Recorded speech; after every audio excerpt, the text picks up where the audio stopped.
ఐశ్వర్య ఆరోగ్య ఆనంద ఆంధ్రప్రదేశ్ సాకారమే లక్ష్యంగా స్వర్ణాంధ్ర @2047 విజన్ డాక్యుమెంట్ ను ఏపీ సీఎం చంద్రబాబు ఆవిష్కరించారు.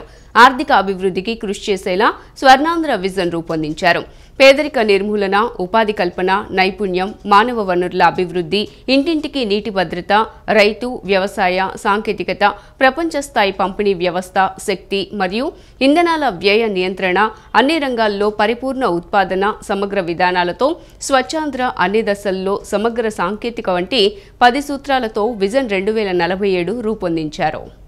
విజయవాడలోని ఇందిరాగాంధీ మున్సిపల్ స్టేడియంలో నిర్వహించిన స్వర్ణాంధ్ర 2047 విజన్ డాక్యుమెంట్ కార్యక్రమంలో రాష్ట్ర ముఖ్యమంత్రి చంద్రబాబు, డిప్యూటీ సీఎం పవన్ కళ్యాణ్, మంత్రులు పాల్గొన్నారు.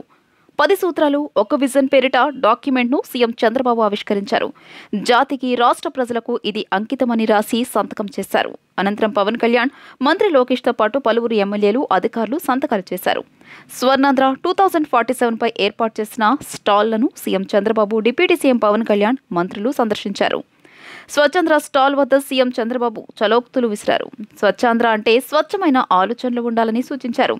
పరీక్షలకు ఎలా సిద్ధమవుతున్నారంటూ విద్యార్థులతో ఆయన ముచ్చటించారు. మహిళా రైతులతో ముఖ్యమంత్రి, ఉప ముఖ్యమంత్రి ముఖాముఖి కార్యక్రమం నిర్వహించారు.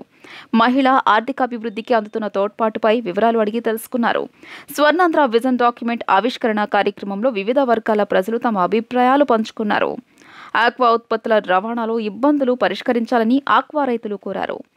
మహిళా ఆర్థికాభివృద్ధికి ఉన్న అవకాశాలను సద్వినియోగం చేసుకుంటామని డ్వాక్రా మహిళ సుహాసిని అన్నారు. 2047 నాటికి ఏపీ దేశంలోని అగ్రస్థానంలో నిలవాలని ఇంటర్మీడియట్ విద్యార్థిని ఆకాంక్షించారు. ఈ సందర్భంగా విజన్ స్వర్ణాంధ్ర 2047 పై ప్రత్యేక వీడియో విడుదల చేశారు. గత 5 ఏళ్లు రాష్ట్రంలో విధ్వంసకర పాలన జరిగిందని, గాడి తప్పిన పాలనను కూటమి ప్రభుత్వం వచ్చిన తర్వాత 6 నెలల్లో గాడిలో పెట్టామని ముఖ్యమంత్రి చంద్రబాబు నాయుడు అన్నారు. ఎక్కడికక్కడ సమస్యలన్నీ పరిష్కారం చేస్తున్నామని తెలిపారు. గతంలో ఎప్పుడూ ఎదుర్కోనన్ని ఇబ్బందులను ఎదుర్కొన్నానని తెలిపారు. అన్ని ఇబ్బందులను ఎదుర్కొని ప్రభుత్వం ఏర్పాటు చేసి 6 నెలల్లో విజన్ 2047 డాక్యుమెంట్ తీసుకువచ్చి తెలుగు జాతికి, భారతదేశానికి అంకితం చేశామని, అదే తమకున్న అకుంఠిత దీక్ష అని తెలిపారు. విజయవాడ ఇందిరాగాంధీ మున్సిపల్ స్టేడియంలో స్వర్ణాంధ్ర విజన్ 2047 డాక్యుమెంట్ ఆవిష్కరణ కార్యక్రమం జరిగింది. రాష్ట్ర ముఖ్యమంత్రి చంద్రబాబు నాయుడు, ఉప ముఖ్యమంత్రి పవన్ కళ్యాణ్ విజన్ డాక్యుమెంట్ ఆవిష్కరించారు.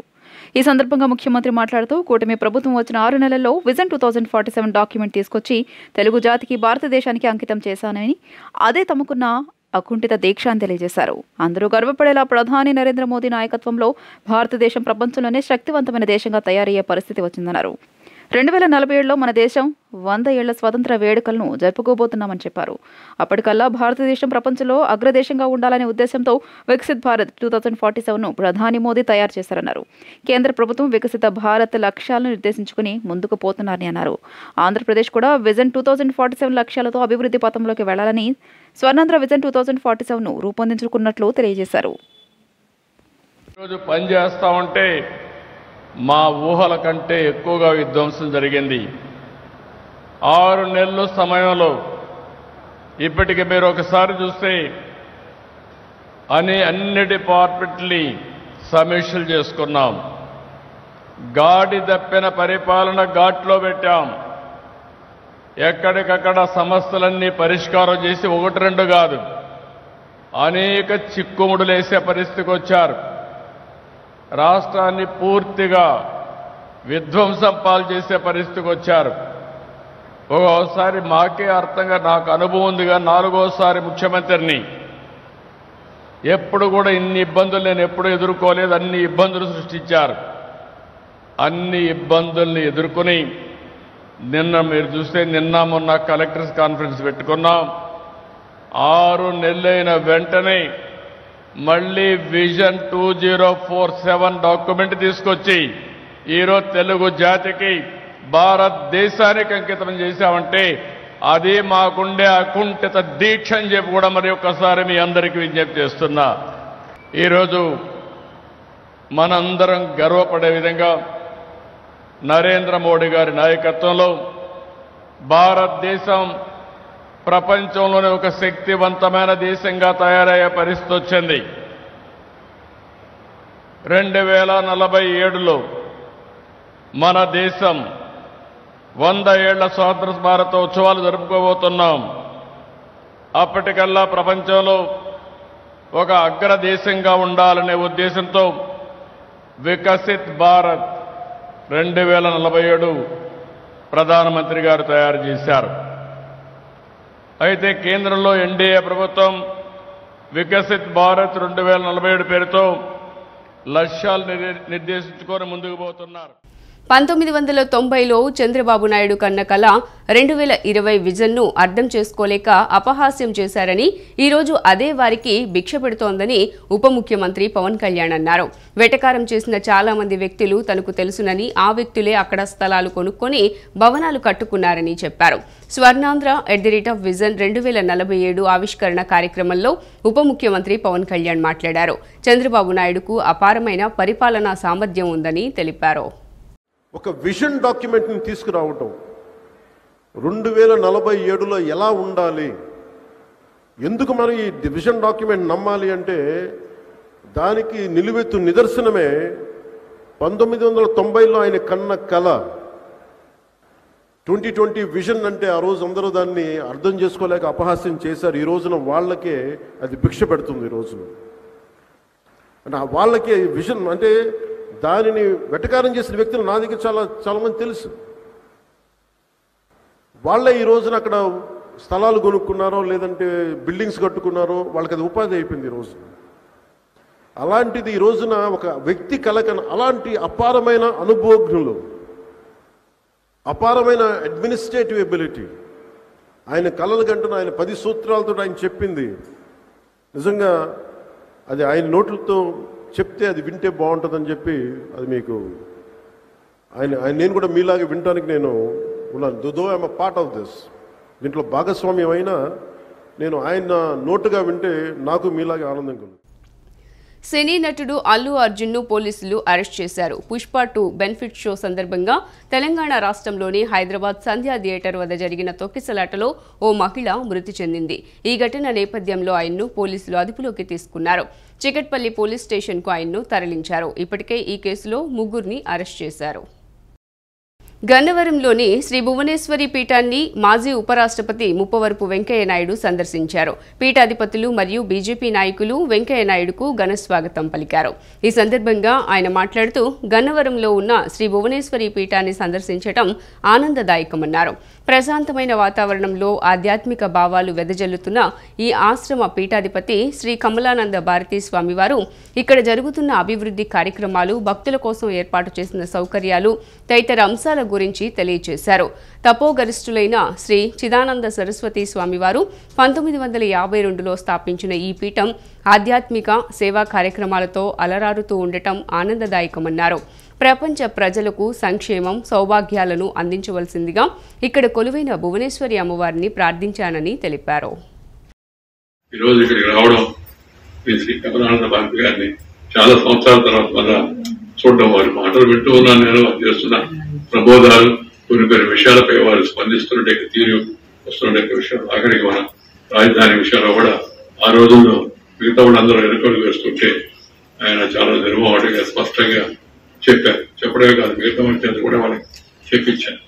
అలాంటి మంచి మార్గం చూపించే వాళ్ళని మనం పార్టీలకు నిమిత్తం లేకుండా అందరూ కూడా కలిసి ఆదరించుకోవాల్సిన అవసరం ఎంత ఉందని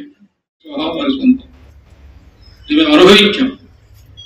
కాబట్టి అట్లాంటి వెంకయ్య నాయుడు గారు అనేక సందర్భాల్లో అనేక సమస్యల్లో ఉన్నప్పుడు వాటి నుంచి బయటపడవేయడానికి వారు మాకు సహకరించినటువంటి విధానం రకరకాల వారితో ముఖ్యంగా ఎన్డీఏ ప్రభుత్వం ఆ విషయాల గురించి స్పందించి దాన్ని ఎంతవరకు ఏ స్థాయి వరకు తీసుకెళ్లాలి అని చెప్పి అలా ప్రయత్నం చేసేటువంటి స్వభావం, ఇట్లాంటి సంఘటనలే మగవారికి చాలా తేడా ఉంది.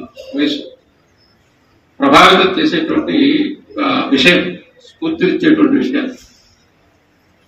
ఆ తర్వాత ఆత్మకూరు మా నియోజకవర్గంలో నేను ఉండాను.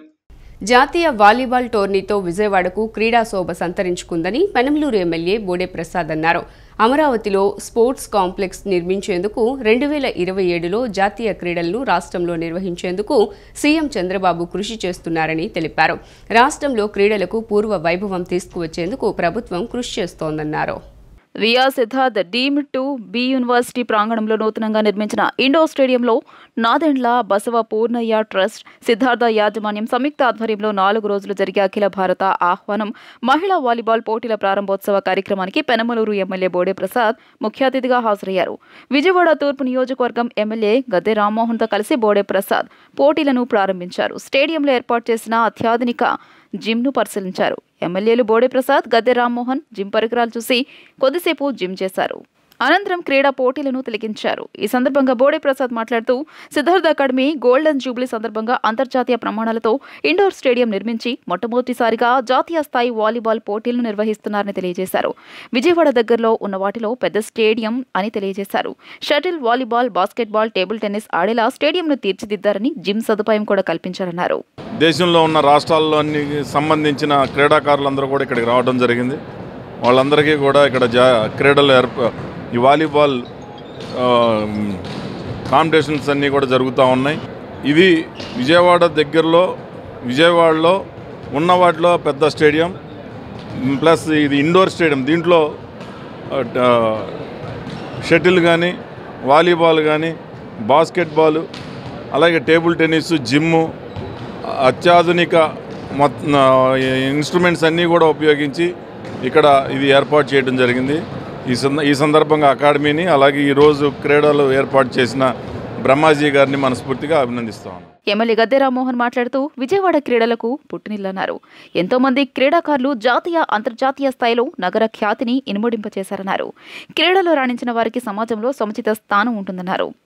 సిద్ధార్థ అకాడమీ వారు సుమారు 7 కోట్ల రూపాయల వ్యయంతో అత్యాధునిక ఇండోర్ స్టేడియంను నిర్మించారని అన్నారు. చంద్రబాబు నాయకత్వంలోని కూటమి ప్రభుత్వం క్రీడలకు అధిక ప్రాధాన్యమిచ్చి ప్రోత్సహించడమే కాకుండా అమరావతిలో అంతర్జాతీయ క్రీడలు లేదా జాతీయ క్రీడలు నిర్వహించాలనే ఆలోచనలో ఉందన్నారు. ఈ తరుణంలో సిద్ధార్థ అకాడమీ ఇండోర్ స్టేడియం నిర్మించడం అభినందనీయమన్నారు. ఈరోజు బ్రహ్మాజీ గారు వాళ్ళ తండ్రి గారి పేరు మీద ఈ టోర్నమెంట్ కండక్ట్ చేయడం, లక్షలాది రూపాయలు వెచ్చించి వాళ్ళకి ప్రైజ్ మనీ ఇవ్వటం, ఈ కార్యక్రమం ఇది సిద్ధార్థ ఆడిటోర్ ఓపెన్ చేయడం, 2 కూడా ఒకేసారి జరగటం నేను ఇటు సిద్ధార్థ వారిని అదేవిధంగా బ్రహ్మాజీ గారిని కూడా మనస్ఫూర్తిగా అభినందిస్తూ ఉన్నాను. మరి తమిళనాడు నుంచి, ఇతర రాష్ట్రాల గుజరాత్ నుంచి కూడా టీమ్స్ రావడం జరిగింది. ఉమెన్స్ మరి చక్కగా ఆట నైపుణ్యాన్ని కూడా ప్రదర్శిస్తూ ఉన్నారు. వాళ్ళందరూ కూడా నేను శుభాకాంక్షలు తెలియజేస్తున్నాను. అదేవిధంగా ఇక్కడ గెలుపు ఓటములతో సంబంధం లేదు, మేము స్పోర్ట్స్ స్పిరిట్ని డెవలప్ చేసుకుంటాం అనే విధంగా బాలికలు ఆడుతూ ఉంటే చాలా సంతోషంగా ఉంది. ఇలాంటి గేమ్లు ఇంకా అనేకం ఈ రాజధాని అమరావతిలో రావాలని మనస్ఫూర్తిగా కోరుకుంటాం. ఎన్బీపీ ట్రస్ట్ చైర్మన్ నాదెండ్ల బ్రహ్మాజీరావు మాట్లాడుతూ దేశంలో ప్రఖ్యాతి చెందిన SRM varsity, Tamil Nadu sports council, bank of Maharashtra, Gujarat sports hostel తదితర జట్లు ఈ టోర్నీలో తలపడుతున్నాయన్నారు. టోర్నీలో విజేతలకు 2.75 లక్షల రూపాయల నగదు బహుమతితో పాటు ట్రోఫీలు, వ్యక్తిగత పథకాలు, ప్రశంసా పత్రాలు అందజేస్తానన్నారు. సిద్ధార్థ విద్యా సంస్థల అధ్యక్షుడు డాక్టర్ సిహెచ్ నాగేశ్వరరావు, కోశాధికారి సూరెడ్డి వెంకటేశ్వరరావు, కళాశాల principal P Venkateswararao, Arjuna, Dronacharya, awardee Arakipudi Ramanarao, SAAP పూర్వ సహాయ సంచాలకుడు గోపిచంద్, జిల్లా వాలీబాల్ సంఘం కార్యదర్శి దోనపూడి దయాకర్రావు, ట్రస్ట్ సభ్యులు నాదెళ్ల జాహ్నవి, మోనికారావు, డాక్టర్ దేవేంద్రరాజా పాల్గొన్నారు. Great boon to the young sports persons అనమాట. అలాగే యంగ్స్టర్స్ వచ్చి చూస్తే మోటివేట్ అవుతారని ఇది ఫ్రీ టు ఆల్ అని పెట్టామన్నమాట. ఈ 4 days జరుగుతుంది. 6 teams వచ్చినాయి అనమాట. కొన్ని అనివార్య కారణం వల్ల లాస్ట్ మూమెంట్లో రైల్వే టీమ్స్ బ్యాక్అవుట్ అయినాయి, ఎందుకంటే వాళ్ళకి ఇండియన్ రైల్వేస్ సెలక్షన్స్ ఉండటం వలన. కానీ దానికన్నా మంచి టీములైన తమిళనాడు స్టేట్ బోర్డ్ టీము, అలాగే గుజరాత్ టీము, అలాగే స్టేట్ బ్యాంక్ ఆఫ్ మహారాష్ట్ర, అలాగే తమిళనాడు ఎస్ఆర్ఎం టీము, జేపీఆర్ వీళ్ళందరూ వచ్చారనమాట. వాళ్ళకి నా చాలా ధన్యవాదాలు. సో అందరూ, నా కోరిక ఏంటంటే అందరూ వచ్చేసి మ్యాచెస్ ఈవినింగ్ 4 నుంచి స్టార్ట్ అవుతాయి, ఆల్మోస్ట్ అప్ టు 11 PM వరకు జరుగుతాయి అనమాట. అందరూ తప్పనిసరిగా వచ్చి చూడాలనేసి నా మనవి. తెలుగువాడు అతి పిన్న వయసులో ప్రపంచ చెస్ ఛాంపియన్షిప్ అయిన యువ కెరటం గుకేష్ దొమ్మరాజుకు ప్రముఖుల నుంచి శుభాకాంక్షలు వెల్లువెత్తాయి. దేశాన్ని గర్వపడేలా చేసిన గుకేష్కు అభినందనలు అంటూ రాష్ట్రపతి ద్రౌపది ముర్ము ఎక్స్లో పోస్ట్ చేశారు. తెలుగువాడు అతి పిన్న వయసులో ప్రపంచ చెస్ ఛాంపియన్ అయిన యువ కెరటం గుకేష్ దొమరాజుకు ప్రముఖుల నుంచి శుభాకాంక్షలు వెలువెత్తాయి. దేశాన్ని గర్వపడేలా చేసిన గుకేష్కు అభినందనలు అంటూ రాష్ట్రపతి ద్రౌపది ముర్ము ఎక్స్లో పోస్ట్ చేశారు. దేశాన్ని గర్వపడేలా చేసిన గుకేష్కు అభినందనలు అంటూ రాష్ట్రపతి ద్రౌపది ముర్ము ఎక్స్లో పోస్ట్ చేశారు. గుకేష్ విజయం చెస్ చరిత్రలో అతని పేరును సుస్థిరం చేయడమే కాకుండా లక్షలాది మంది యువకులను పెద్ద కలలు కనేలా ప్రేరేపిస్తుందని ప్రధాని నరేంద్ర మోదీ అన్నారు. 18 ఏళ్ల ప్రాయంలోనే ప్రపంచ చెస్ ఛాంపియన్గా అవతరించడం ఒక అద్భుతమైన విజయమని లోక్సభలో ప్రతిపక్ష నేత రాహుల్ గాంధీ ప్రశంసించారు. గుకేష్ అంకితభావం, పట్టుదల, చదరంగం పట్ల మక్కువ నిజంగా ఫలించాయని కాంగ్రెస్ అధ్యక్షుడు ఖర్గే పేర్కొన్నారు. గుకేష్ సాధించిన విజయం దేశం గొప్ప చెస్ వారసత్వం కొనసాగిస్తోందని తమిళనాడు ముఖ్యమంత్రి స్టాలిన్ అన్నారు. గుకేష్ చూసి తమిళనాడు గర్విస్తోందని ఎక్స్లో పోస్ట్ చేశారు. చెస్కు, భారత్కు, WCAకు తనకు గర్వించదగ్గ క్షణమని దిగ్గజ చెస్ ఆటగాడు విశ్వనాథన్ ఆనంద్ పేర్కొన్నాడు. తెలుగు అబ్బాయి Indian grand master Gukesh CM Chandrababu, మంత్రులు అభినందనలు తెలియజేశారు. తమిళనాడులో ఉంటున్నప్పటికీ గుకేష్ కుటుంబ సభ్యులు ఆంధ్రప్రదేశ్కి చెందినవారేనని గుర్తు చేసుకున్నారు. తెలంగాణ సీఎం రేవంత్ రెడ్డి గుకేష్కు అభినందనలు తెలిపినట్లు సీఎం కార్యాలయం ఎక్స్లో పోస్ట్ చేసింది.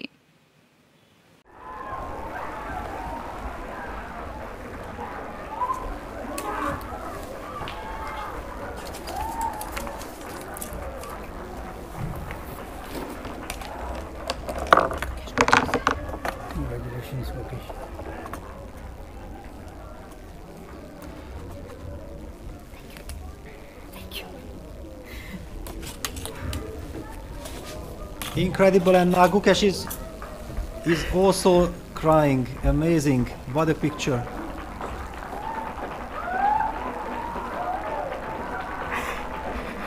One dynasty ends and a new one begins. And after weeks of unspeakable hard work, the emotions spill out. I've got butterflies on my skin.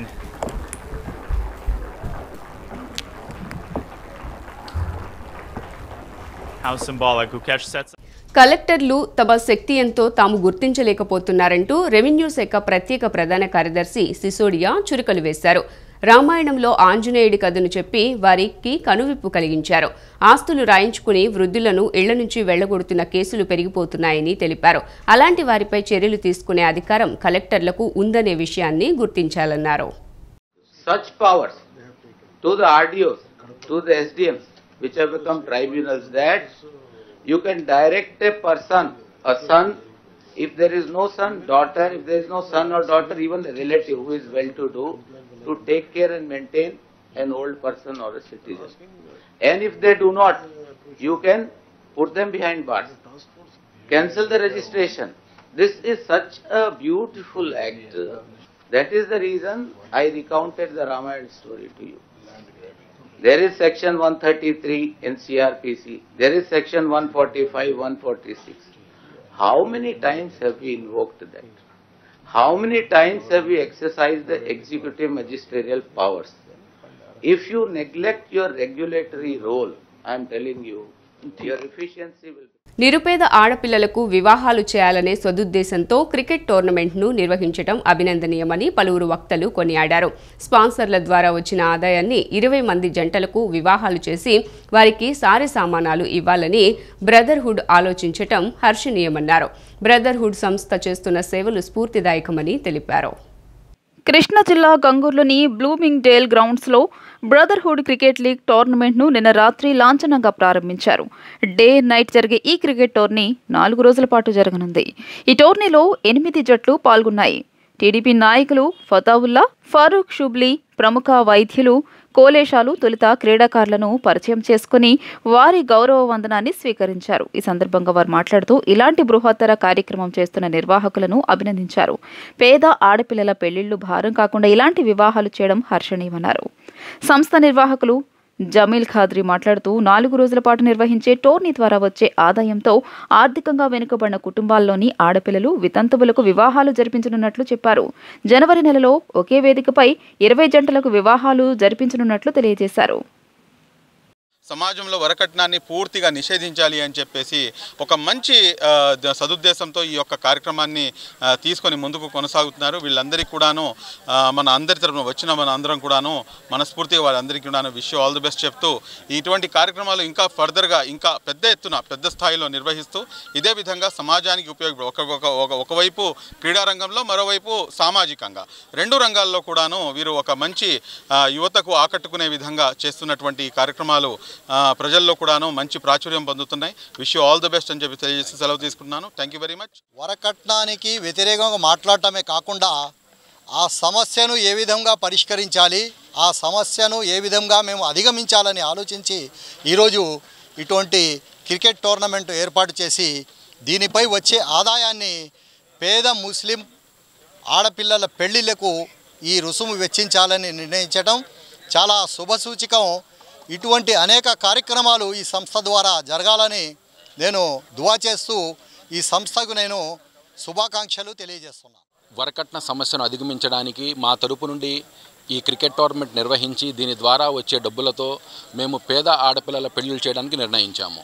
అయితే ఈ పేద పిల్లల ఆడపిల్లల పెళ్లిళ్ళు త్వరలో అనగా ఒక 20 days ఆర్ జనవరిలో కానీ నిర్వహిస్తాము. ఈ టోర్నమెంట్లో పూర్తిగా 104 మంది ప్లేయర్స్ అందరూ ఆడుతున్నారు. అలాగే 8 టీములుగా విభజించబడి ఈ రోజు నుండి డిసెంబర్ 12, 13, 14, 15 తారీఖు దాకా నిర్వహిస్తాము. 15వ తారీఖున ఫైనల్ టోర్నమెంట్ ఉంటుంది. ఆ రోజున కప్పు వారికి ఇస్తాము. సిటీ న్యూస్ ఇంతటితో సమాప్తం. తిరిగి వార్తల్లో మళ్ళీ కలుద్దాం. అంతవరకు సెలవు. నమస్కారం.